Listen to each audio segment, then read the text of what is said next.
Something heavy was pressing down on my chest.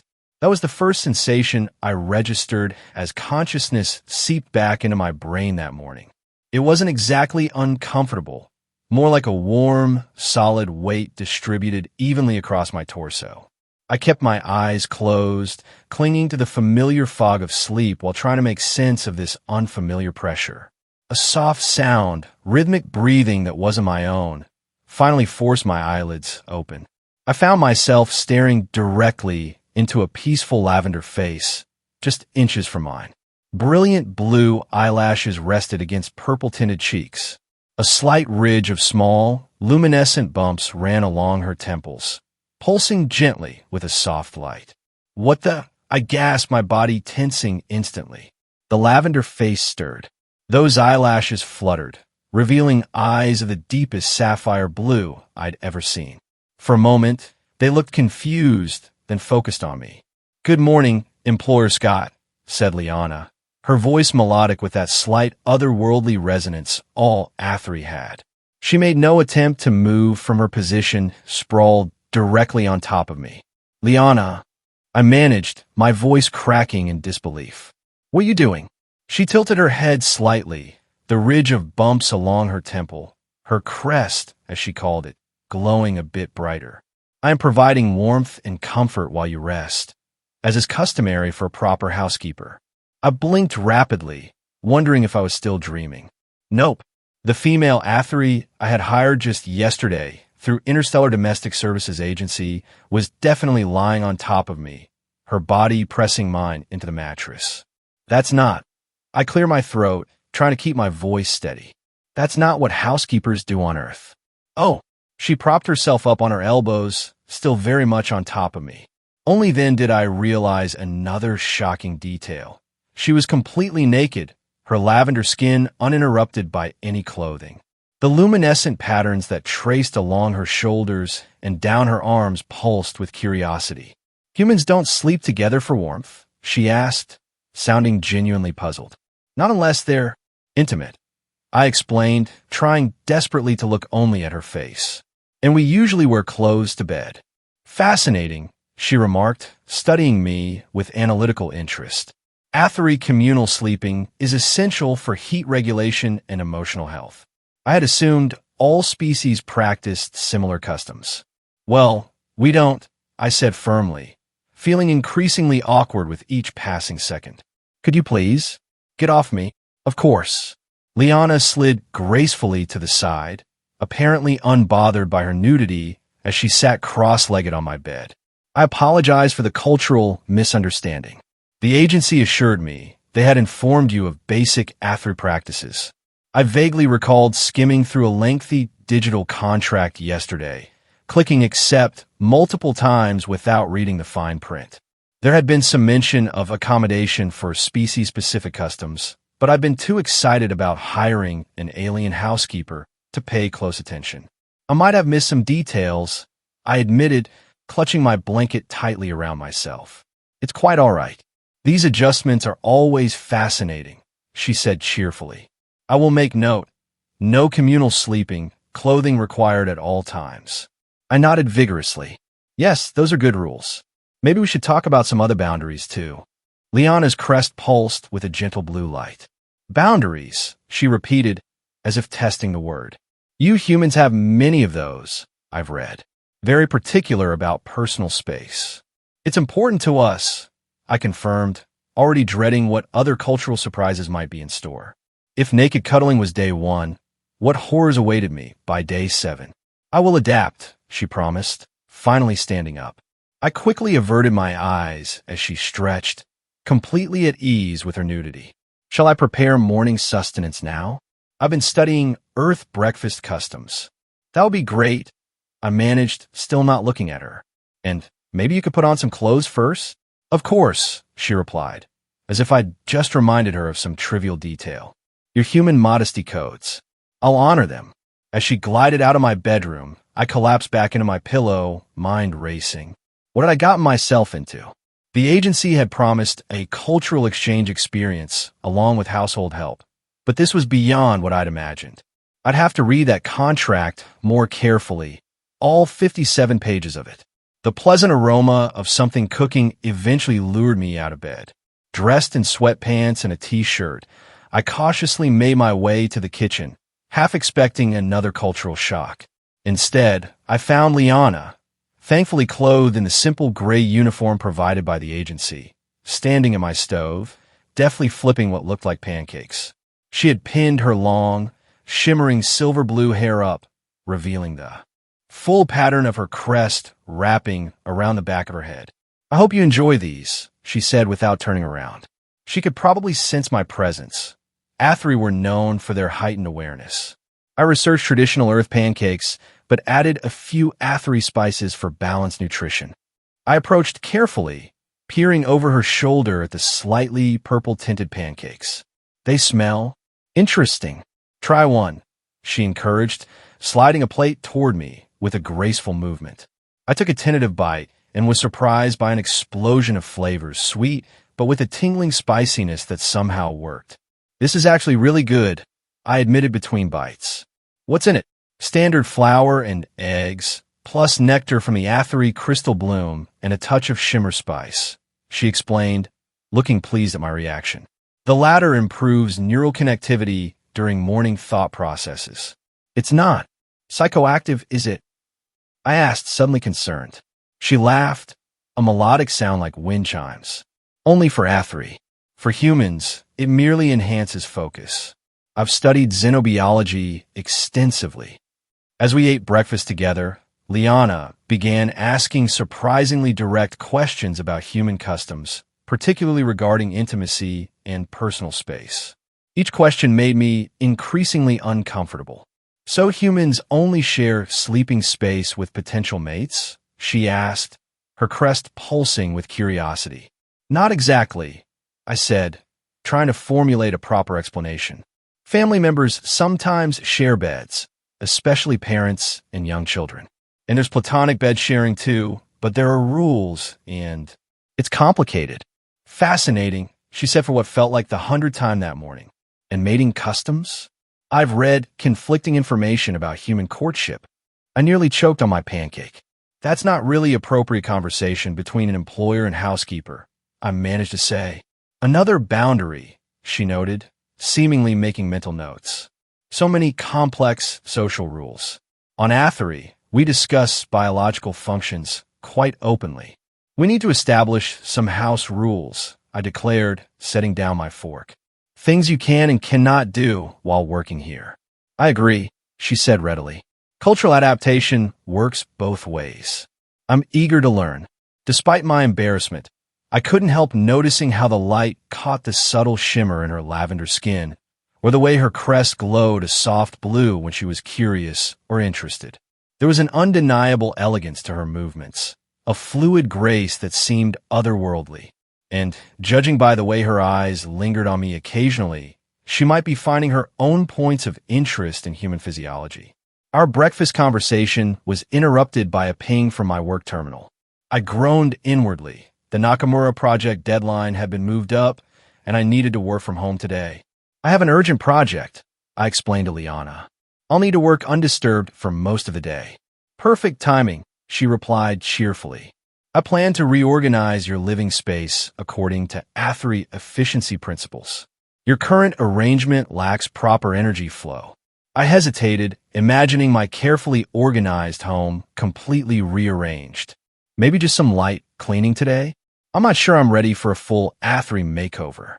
"As you wish," she said, though her crest dimmed slightly with disappointment. "I'll be unobtrusive." Satisfied with our agreement, I headed to my home office and connected to my company's virtual meeting space. The Nakamura project was complex, requiring my full concentration.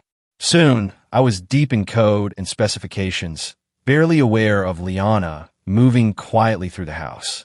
That is, until she appeared in the doorway of my office, holding up a pair of my underwear. "Should these be stored with your socks or with your other undergarments?" she asked loudly, just as I was in the middle of explaining a critical algorithm to my team. I lunged for the mute button. "Liana, I'm in a meeting," I hissed, mortified as my colleagues' faces on screen registered various degrees of surprise and amusement. She looked genuinely puzzled. but efficient organization is critical to productivity. I need to categorize all garments properly. Please just, I took a deep breath. Could you wait until after my meeting? Of course, Employer Scott. She nodded solemnly, but still stood there, holding my underwear aloft. I'll just leave these here until you can advise me. She carefully draped them over my desk lamp. I quickly snatched them away. I'll take those, thank you. After she left, I turned back to my meeting, face burning. Sorry about that. My new housekeeper is still adjusting. Athery, right? Asked my project manager, trying unsuccessfully to hide her smile. My cousin has one. Said the first week was a complete disaster, but now she wouldn't trade her for anything. Great, I muttered, wondering what fresh hell tomorrow would bring. After awkwardly concluding the meeting, I found Liana in the living room, meticulously folding my laundry. She looked up as I entered, her crest glowing with a soft rose color I hadn't seen before. I've upset you, she stated matter-of-factly. Your heart rate and skin temperature indicate stress. How can you tell that? I asked, surprised. Athery are naturally empathic, she explained. We sense biological responses. It helps us provide better service and avoid danger. She set down the shirt she was folding. I apologize for my intrusion during your meeting. I misunderstood the importance of privacy during work communications. Her sincerity was disarming. It's okay, I said, my irritation fading. There's a lot for both of us to learn. Maybe we should take some time to actually go through all the cultural differences. I would appreciate that greatly, she said, her crest brightening. Understanding reduces confusion. That evening, I found myself in the unexpected position of researching Athery culture. The information available was fascinating. Their society placed immense value on physical proximity and touch, with communal sleeping being just one aspect of their highly tactile culture. They experienced emotions through a combination of empathic abilities and visual cues from their bioluminescent crests. Most interestingly, they formed bonds through proximity and shared experiences rather than through verbal communication alone. Meanwhile, Liana appeared to be conducting her own research. I caught glimpses of her watching human rom-coms on the entertainment system, taking notes on dating customs and relationship dynamics. She seemed particularly interested in scenes depicting physical affection, studying them with the intensity of an anthropologist. Later that night, as I worked late finalizing the Nakamura project, Liana appeared with a steaming mug. I've prepared a calming beverage, she said, setting it beside me. You've been working for 4.7 hours without pause. That exceeds recommended human concentration periods. The drink smelled faintly of chamomile and something else, something sweetly alien. What is it? Earth chamomile with a trace of Athery relaxant herb, she explained. Safe for humans, tested and approved by the Interstellar Health Administration. I took a cautious sip. The flavor was pleasant, soothing, but with a subtle complexity that no Earth tea possessed. It's good? Thank you. She nodded but didn't leave. Instead, she stood nearby, observing me with those deep blue eyes. In the dim light of my office, her crest emitted a soft glow that cast gentle shadows across her features. Athery tradition suggests that work should not be solitary, she finally said. May I remain while you complete your task? Something in her voice suggested this was more than a casual request. Sure, I replied, gesturing to the chair nearby. She took the seat, her movements graceful as ever. For a while, we existed in comfortable silence, me typing, her watching. Occasionally, she would ask questions about my work, displaying a surprising level of technical understanding. Your species values independence in strange ways, she observed after a while. Working alone, sleeping alone, maintaining invisible barriers between individuals. We call it personal space, I explained. It's not that we don't value connection. We just approach it differently. On Athery, physical proximity creates mental bonds, she said, her voice softening. The closer two beings remain, the deeper their understanding grows. That's why communal sleeping is so important. Something about her tone made me look up from my screen. Her crest was pulsing with a deep purple glow I hadn't seen before. If human culture associates shared sleeping space with intimacy, she continued, her eyes meeting mine directly, would you permit me to experience this custom as an experiment in cultural exchange? My heart rate accelerated instantly, and judging by the slight smile that touched her lips, she could sense it. Liana, I began, unsure how to respond. That's simply an inquiry, she finished smoothly. I'm curious about human bonding rituals. From an anthropological perspective, the tension in the room had shifted into something different, something charged with possibility. I found myself studying the delicate patterns that traced along her skin, wondering how they would feel beneath my fingertips. Maybe we could start with something less intimate, I suggested, like sitting together on the couch. Her crest brightened. An acceptable compromise. We relocated to the living room, where we sat side by side on my sofa. At first, we maintained a careful distance, but as we talked about our respective worlds, the space between us gradually diminished. Liana explained more about Athri society, how their empathic abilities shaped their social structures, how their crests served as emotional indicators that couldn't be hidden or disguised, creating a culture of emotional transparency. Your heart beats faster when I move closer, she noted during a pause in conversation. Your pupils dilate, and your skin releases particular pheromones. These are mating signals in humans, yes. I felt my face grow hot. They're signs of attraction, yes, but it's considered very forward to point them out. Fascinating, she said, her crest glowing brighter. Athri consider such observations basic courtesy. We always acknowledge biological responses. Humans generally prefer to pretend they're not happening, I admitted. That seems inefficient, she replied. If you are experiencing attraction, and I'm experiencing attraction, why not discuss it? Wait, you're attracted to me? I asked, startled. Her crest pulsed a deep magenta. Your physical form is pleasing, and your mental patterns are intriguing. My biorhythms accelerate in your presence. She said this with the same straightforward tone she might use to comment on the weather. That's very direct, I managed. Is directness not valued in human courtship? She asked, genuinely curious. It's complicated, I replied, feeling increasingly out of my depth. There are usually more steps. Then let us take these steps, she said simply. I am curious about human bonding, and you clearly find me interesting. Before I could formulate a response, my communication terminal chimed. The name that appeared on the screen made Liana's crest flare brightly. Dr. Tharun, she said, sounding surprised. My assigned medical monitor. The screen activated to reveal an older Athri male, his skin a deeper purple than Liana's, his crest more pronounced and elaborate. Annual health check, caretaker Liana, he announced without preamble. Is your employing human present? I am, I said, moving into view. Excellent. I trust your integration is proceeding effectively. Dr. Thurin asked, his eyes moving between us analytically.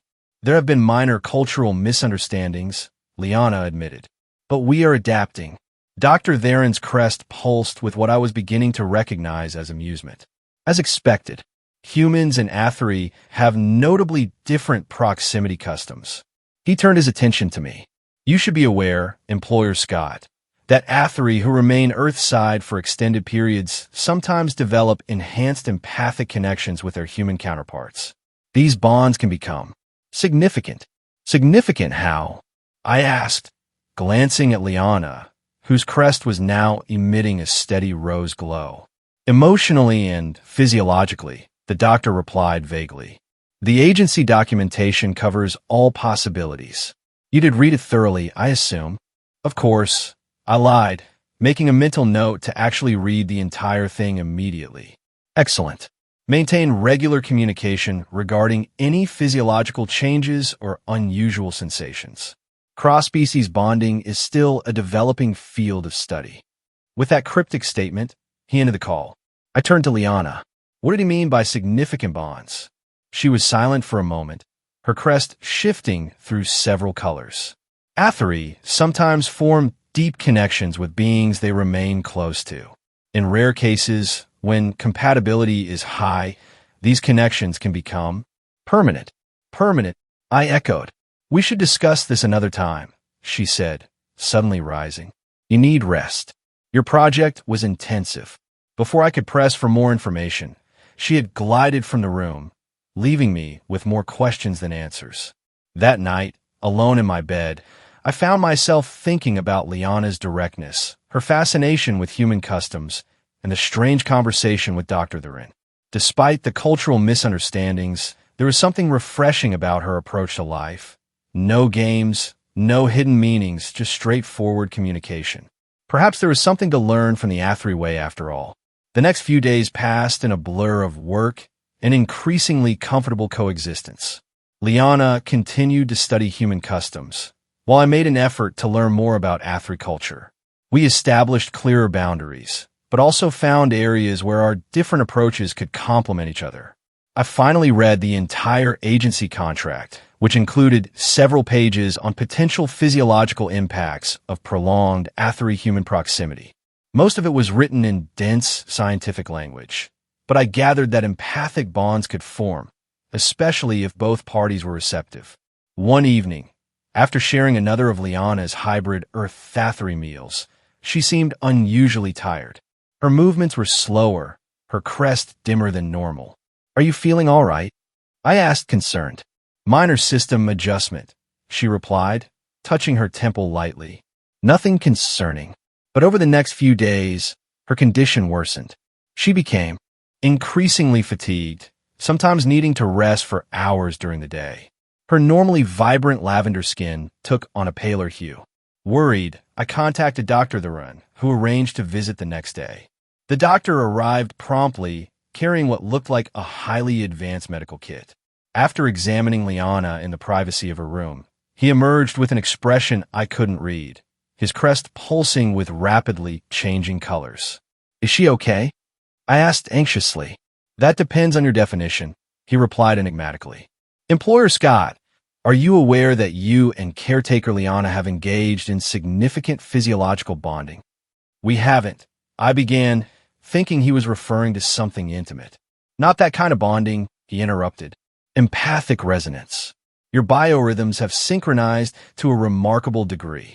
He paused, studying my reaction. This has accelerated certain Athri biological processes. What are you saying exactly? I asked, a strange feeling of anticipation building in my chest. Caretaker Liana is experiencing early-stage gestation, he stated matter-of-factly. She's carrying a hybrid offspring. The room seemed to spin. That's impossible. We haven't. Athri reproduction doesn't always require what humans consider physical intimacy, Dr. Therin explained. When empathic bonds reach sufficient strength and biological compatibility exists, cellular exchange can occur through proximity alone. He tilted his head. Did you not read the section on reproductive precautions in your contract? I had skimmed it, assuming it was standard legal language about not engaging in cross-species relationships without proper medical guidance. How is this possible? I asked, still processing the shock. It's rare but documented, he replied. The Athri gestation period is also significantly shorter than human pregnancy, approximately 3 Earth weeks from conception to birth. I felt lightheaded. 3 weeks? And how far along is she? About 1 week, he answered, which means preparations must begin immediately. He activated a small communication device. I've notified the Athri consulate. Given Liana's lineage, her family will certainly wish to be involved. Her family? I repeated weakly.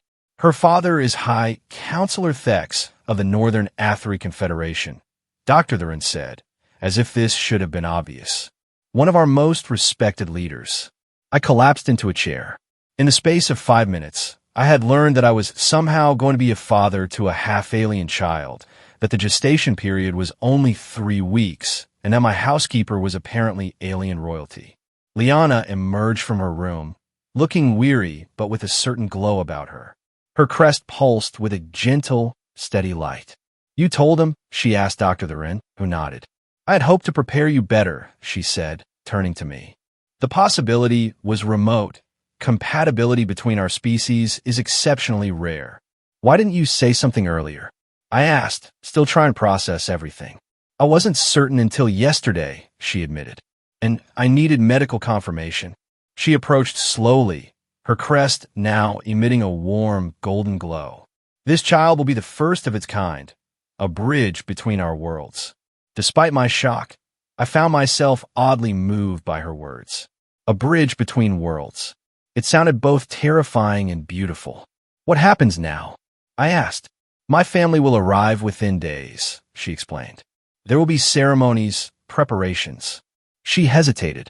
And you'll need to undergo the ritual of ancestral combat. The what? A traditional challenge, Dr. Theron interjected, to prove your worthiness to join an Athri lineage. Combat, I repeated. As in fighting? It is mostly ceremonial, Liana assured me, though her crest flickered with what I was beginning to recognize as uncertainty. But yes, you must face my father in ritual combat. With your father? The High Counselor? My voice had risen several octaves. It is our way, she said simply. All who wish to join our family line must prove their strength and honor. Dr. Theron packed his equipment. I will leave you to discuss the details. Liana needs rest and increased nutrient intake. I'll send dietary recommendations. Before departing, he added, congratulations are customary in such situations, I believe. After he left, Liana and I sat in stunned silence for several minutes. I'm going to be a father, I finally said, testing the words. And I, a mother, she replied, her hand moving to rest gently on her abdomen. Are you displeased? The question jolted me. Despite the shock and fear, I realized I wasn't displeased at all. Confused, overwhelmed, terrified, yes. But beneath all that was a surprising thread of wonder. No. Yensura truthfully. Just processing. Everything is happening very fast. Her crest brightened. Time moves differently when worlds collide, she said, with a wisdom that reminded me she came from a civilization far older than humanity's. Tell me about this combat ritual, I said, figuring I should at least understand what I was facing. The ritual of ancestral combat is a test of will and character more than physical prowess, she explained. You and my father will engage in symbolic battle using energy blades. The goal is not to harm, but to demonstrate courage, skill, and dedication. Energy blades? I echoed weakly. I've never even held one. I will teach you, she promised. The basics are not difficult to master. Over the next few days, true to her word, Liana began training me in the use of an energy blade, a lightweight handle that projected a humming beam of purplish light, similar to what humans might imagine as a lightsaber. We practiced in my backyard, drawing curious stares from neighbors. Posture is critical, she instructed, adjusting my stance. The blade is an extension of your energy, not just a weapon. Despite my initial clumsiness, I began to grasp the fundamentals. The blade responded to my thoughts and movements in subtle ways, almost as if it were alive. Meanwhile, Liana's condition progressed with startling speed. Her abdomen swelled visibly each day, and her crest glowed with constant, shifting colors that she explained represented the developing consciousness of her child. The little one dreams already, she told me one evening, guiding my hand to her belly. Can you feel it? To my surprise, I could. Not just the physical movement, but something more, a faint sense of awareness that wasn't quite mine or Liana's. The empathic connection she had mentioned was growing stronger. 5 days after Dr. Theron's visit, a sleek Athari spacecraft landed in the large park near my home, causing quite a stir among the local residents. From it emerged High Counselor Thex, tall, regal, with deep purple skin and an elaborate crest that seemed to shimmer with authority, accompanied by his mate, Lady Mara, whose graceful bearing instantly revealed where Liana got her elegance. They arrived at my door looking like aliens from a royal court, dressed in flowing garments that seemed to capture and reflect light in impossible ways. So, High Counselor Thex began without preamble, his stern gaze fixed on me. You are the human who has bonded with our daughter. Father, Liana interjected, stepping forward to greet them with a formal gesture, hands crossed over her chest, head bowed slightly. "Honor to your presence." "Daughter," Lady Mara acknowledged, her voice musical but cool. "Your condition is unexpected, as is the lineage of your chosen," High Counselor Thex added, his crest pulsing with what seemed like disapproval as he examined me. "Humans are not known for their strength or longevity. Scott has many qualities that cannot be measured by physical standards," Liana replied, her crest glowing defiantly. "His mind is quick, his heart true." "We shall see," the High Counselor said ominously. "The ritual of ancestral combat will reveal his worth." Lady Mara moved to Liana's side, placing her hands on her daughter's swollen abdomen. "The child grows strong," she observed, her expression softening slightly.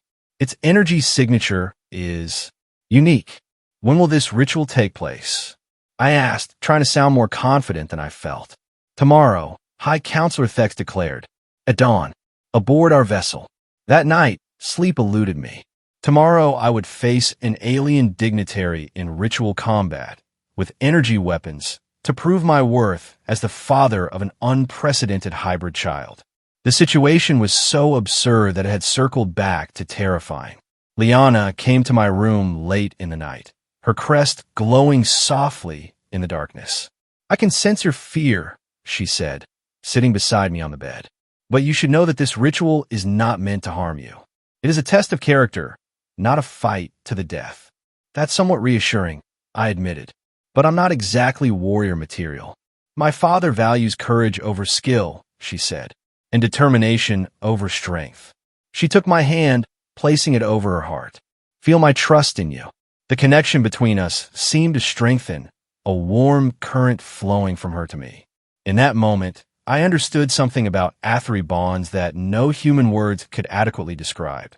"Whatever happens tomorrow," she said softly, "you have already given me something precious, a child who will bring two worlds together." Her words filled me with a strange new resolve. This wasn't just about me, or even about us. It was about something larger, a future where the boundaries between worlds might blur and fade. "I won't let you down," I promised, meaning it more than I had ever meant anything. The Athery ship was a marvel of bioorganic technology. Curves and flowing lines replaced the sharp angles I associated with spacecraft, and subtle lights pulsed throughout the structure like a heartbeat. The ritual chamber was circular, with tiered seating around a central arena. Various Athery I didn't recognize had gathered to witness the ceremony. Crew members, perhaps, or officials who had accompanied the High Counselor. Dr. Thurin was there too, standing by with what looked like medical equipment. His presence wasn't exactly comforting. High Counselor Thex entered wearing ceremonial armor. Lightweight and ornamental rather than protective, but impressive nonetheless. He carried two energy blades, one of which he tossed to me. "The ritual of ancestral combat has 3 phases," he announced formally. "First, the challenge of will. Second, the test of heart. Third, the joining of paths." His crest glowed with intense blue light. "Are you prepared, human?" "I am," I replied, hoping I sounded more confident than I felt. The ritual began with a series of formalized movements, almost like a dance, but with deadly energy blades humming between us. I followed as best I could, matching the High Counselor's steps and gestures, grateful for Liana's training. When the actual combat began, it was unlike anything I had expected. We circled each other, blades creating trails of light in the air. His movements were precise and powerful, but never meant to harm, testing my reactions, my adaptability, my resolve.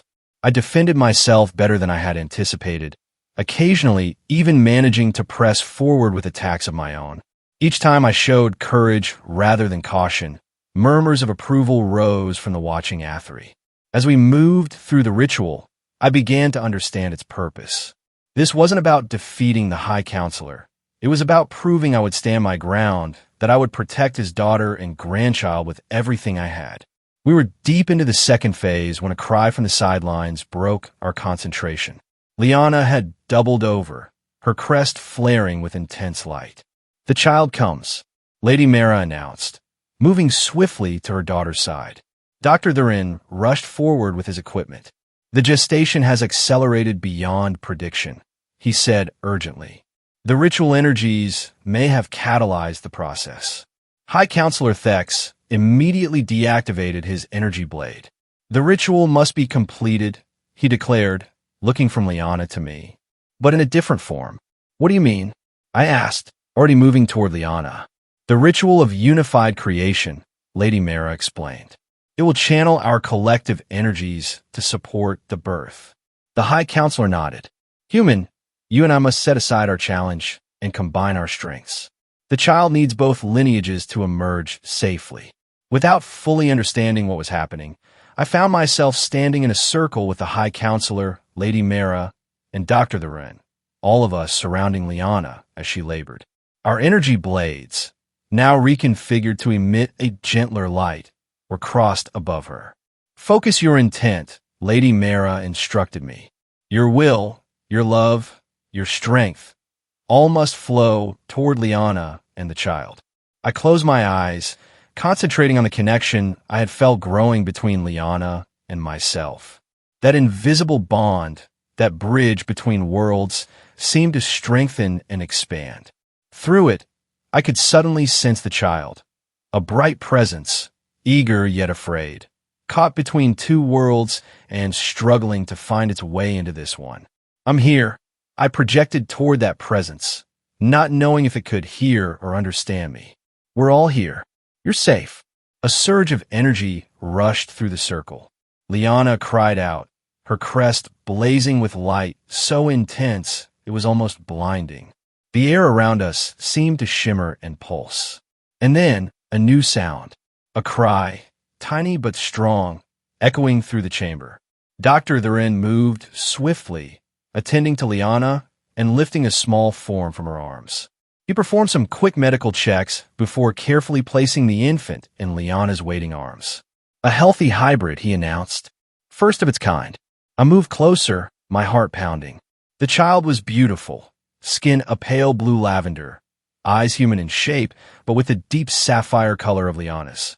A tiny crest, just beginning to glow, traced the delicate contours of its temples. A daughter, Liana whispered, her voice filled with wonder.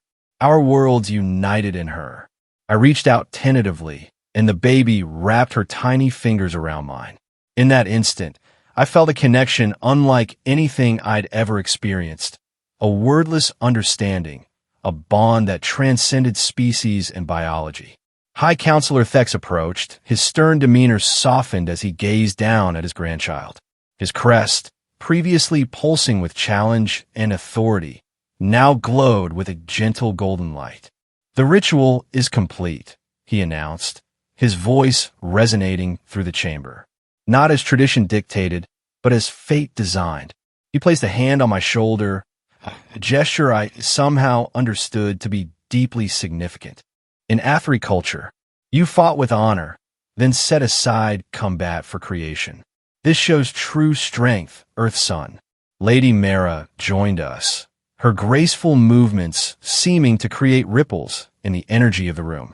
The child has both lineages, she observed, her finger lightly touching the baby's cheek. Strong Athri essence, but human determination as well. She looked at me with new respect. Perhaps our concerns were premature. Dr. Theron conducted a more thorough examination, his equipment emitting soft humming sounds as he moved it over the infant. Extraordinary, he murmured.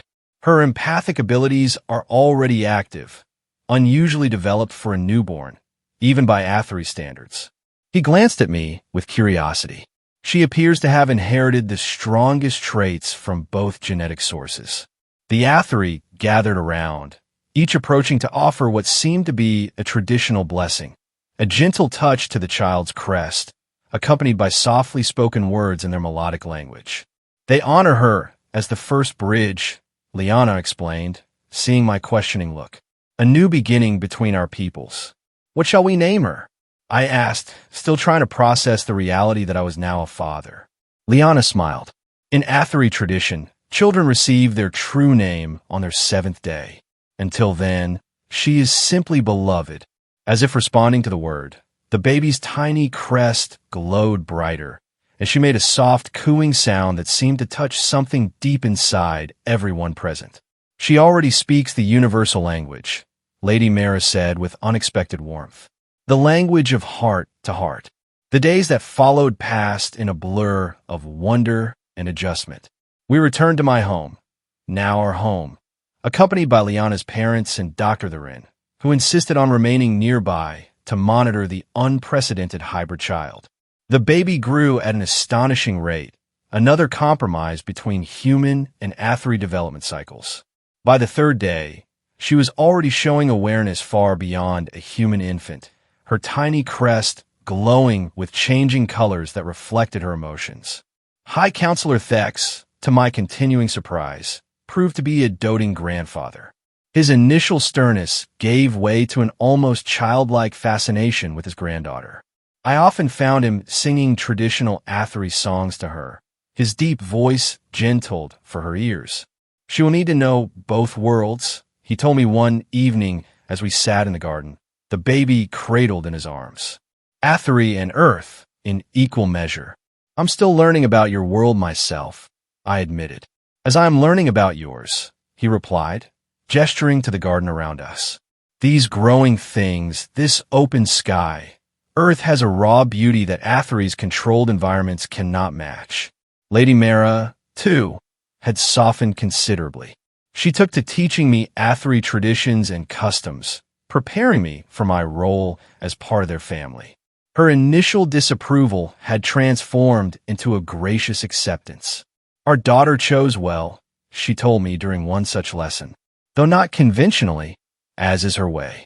Her crest glowed with what I now recognized as affectionate exasperation. Liana has always found her own path. On the seventh day, as Athri tradition dictated, we held the naming ceremony. The baby's crest had become more defined, pulsing with vibrant colors that shifted constantly. "She names herself," Lady Mara observed with awe as the infant's crest settled into a pattern of blue-gold light. "This is extremely rare." "What does it mean?" I asked. Liana translated, looking at the pattern. "In our ancient tongue, it means song between stars." "Lyra," I repeated, testing the name. It felt right somehow, a perfect bridge between our worlds. The ceremony itself was simple but profound. Each of us, Liana, myself, High Counselor Thex, and Lady Mara, placed a hand on the child's small body, forming a circle of connection. Through that touch, I felt again the empathic bond that linked us all, stronger now and centered on the tiny being who united our bloodlines. After the ceremony, Dr. Therin performed one final comprehensive examination before declaring Lyra to be in perfect health. "Her development will likely continue to surprise you," he warned us. "Neither human nor Athri precedents will fully apply, but her vitality is extraordinary." He packed his equipment with practiced efficiency. "I've transmitted my findings to the Interstellar Medical Council. They're quite fascinated." When Liana's parents finally prepared to depart, it was with promises to return soon. High Counselor Thex had already begun arrangements for our occasional visits to Athri as well. "The child must know her heritage," he insisted. "Both worlds are her birthright." As their ship lifted off, creating a gentle whirlwind in the garden, Liana stood beside me, Lyra cradled against her chest. "So," I said, watching the sleek vessel disappear into the sky, "your father is basically alien royalty, and you never mentioned it." She laughed, to sound like wind chimes in the evening air. "Would you have believed me? Hello, I'm a new housekeeper from another world. And by the way, my father rules half a continent on my home planet." "Fair point," I conceded, though it might have been useful information before I had to face him in combat. "You performed admirably," she assured me, her free hand finding mine. "Few have stood so well against my father, even in ceremonial combat." As we walked back into our home, I found myself reflecting on the whirlwind of changes that had transformed my life in just a few short weeks. From waking to find an alien housekeeper lying on top of me to becoming father to an unprecedented hybrid child, it was beyond anything I could have imagined. Lyra stirred against Liana's chest, her tiny crest glowing with contentment. When she opened her sapphire eyes, I felt the now familiar touch of her awareness. Curious, loving, utterly unique.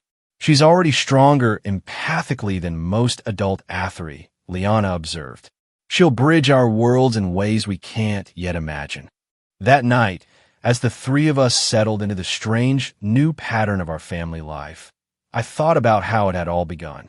Just a few weeks ago, I'd been shocked to wake up with my alien housekeeper lying on top of me, claiming it was for warmth and comfort. Now, as Liana and Lyra slept peacefully beside me, our family bond strengthened by both human tradition and Athery custom. That initial cultural misunderstanding seemed like the perfect beginning to our unlikely story. From housekeeping to parenthood in 3 weeks, I whispered, gently touching Lyra's glowing crest. Your mother certainly doesn't waste time. In response, the baby's tiny hand closed around my finger, and through our touch, I felt a pulse of pure joy, a communication clearer than any words could be. This was our bridge between worlds. Not just Lyra herself, but the love that had created her, defying biological odds and cultural boundaries. Whatever challenges lay ahead, we would face them together, writing a new chapter in the story of both our species. As I drifted towards sleep, I couldn't help smiling at the thought of trying to explain all this to my friends and colleagues. It all started when my new housekeeper was on top of me. When I woke up, I'd tell them. Her reason left me speechless, and the rest, as they say, is interstellar history.